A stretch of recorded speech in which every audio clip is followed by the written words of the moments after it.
warahmatullahi wabarakatuh. Alhamdulillahi rabbil alamin. Wassalatu wassalamu ala asrafil anbiya'i wal mursalin wa ala alihi wa sahbihi ajma'in. Amma ba'du. Faqala an-nabiy sallallahu alaihi wasallam, khairukum man ta'allama al-Qur'an wa 'allamahu. Amma ba'du. Pertama-tama, marilah kita panjatkan rasa puja serta puji syukur kita atas kehadirat Allah Subhanahu wa Ta'ala yang telah banyak sekali memberikan nikmat kepada kita sehingga kita dapat bertemu kembali dengan bulan yang penuh barokah ini, yaitu bulan Ramadan. Selanjutnya, selawat berangkaikan salam tidak lupa pula kita curahkan kepada junjungan kita Nabi besar Muhammad sallallahu alaihi wasallam, dan kita selaku umatnya semoga selalu mendapatkan syafaat beliau di yaumul akhir nanti. Amin ya rabbal alamin. Ayah bunda yang dirahmati Allah, pertama, pada kesempatan kali ini izinkan saya menyampaikan sebuah tema yang insya Allah saya beri judul dua keutamaan belajar Al-Quran dan mengajarkannya. Ayah bunda yang dirahmati Allah serta teman-teman yang saya cintai, dia sebagai turi tauladan bagi kita. Siapa itu? Tak lain dan tak bukan adalah Rasulullah Nabi Yuna Muhammad sallallahu alaihi wasallam. Beliau telah memberikan contoh kepada kita serta memerintahkan kita untuk selalu memperbanyak membaca Al-Quran.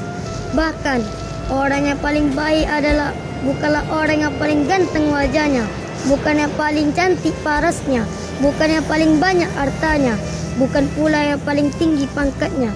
Tetapi kata Rasulullah, orang yang paling baik adalah orang yang belajar Al-Quran dan mengajarkannya. Khairukum man ta'allama Al-Quran wa 'allamahu. Sebaik-baiknya kalian adalah orang yang belajar Al-Quran dan mengajarkannya. Hadis riwayat Imam Bukhari. Ayah bunda yang dirahmati Allah serta teman-teman yang saya cintai, lalu apa sih manfaatnya kita belajar Al-Quran dan mengajarkan Al-Quran itu? Pasti balasan Allah untuk kita apabila kita mau belajar Al-Quran. Ternyata Rasulullah sallallahu alaihi wasallam bersabda, apabila kita mau belajar Al-Quran atau ngajarin orang lain membaca Al-Quran, Allah akan berikan kepada orang itu illa nazalat alaihimus sakinah. Allah akan berikan ketenangan di dalam hidupnya. Ayah bunda, para pendengar yang dirahmati Allah, seseorang yang belajar atau mengajar Al-Quran, maka Allah akan berikan ketenangan jiwa di dalam hidupnya. Harta yang banyak, pangkat dan jabatan bukanlah jaminan bahwa ketenangan hidup dapat diperoleh.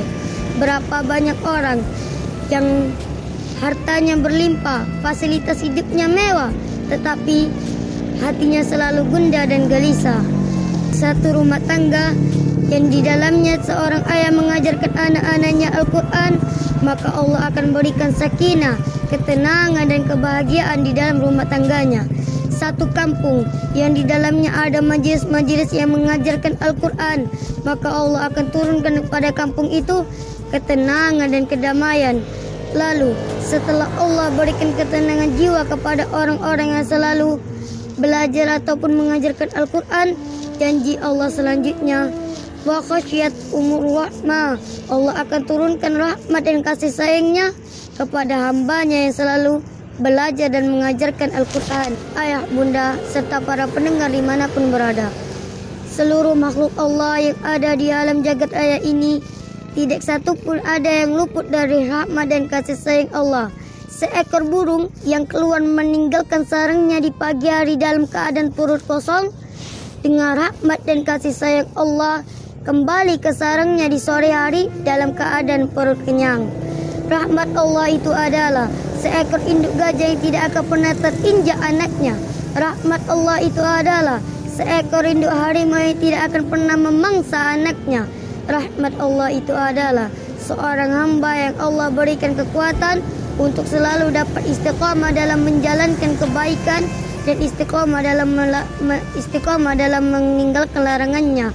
Rahmat Allah itu adalah seseorang yang hidup di zaman mana orang-orang sibuk dengan gadgetnya, sibuk dengan sosial medianya, sibuk dengan game online-nya, tetapi dia masih mau belajar Al-Quran dan mengajarkannya kepada orang lain. Melalui momentum Ramadan yang penuh barokah ini, mari kita introspeksi diri kita.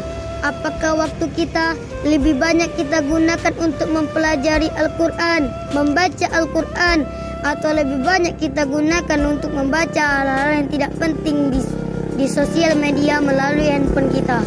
Kedua tangan yang lebih banyak memegang Al-Quran atau memegang HP? Kedua mata yang lebih banyak memandang Al-Quran atau memandang layar HP? Mulut yang lebih banyak membaca Al-Quran atau mulut yang lebih banyak membicarakan keburukan orang lain? Ayah, bunda, ustadz, ustazah, serta teman-teman yang saya cintai, mari kita ingat berapa usia kita sekarang. Dari sekian puluh tahun usia yang sudah kita lewati, sudahkah ada satu waktu yang kita gunakan untuk ta'allumil Quran, mempelajari Al-Quran, mentadabburi Al-Quran? Atau justru umur yang sudah kita lewati selama ini ternyata habis untuk hal-hal yang justru menjauhkan kita dari Al-Quran? Semoga Allah selalu mencurahkan rahmat dan kasih sayangnya kepada kita, sehingga kita dapat istiqomah dalam kebaikan dan ketaatan.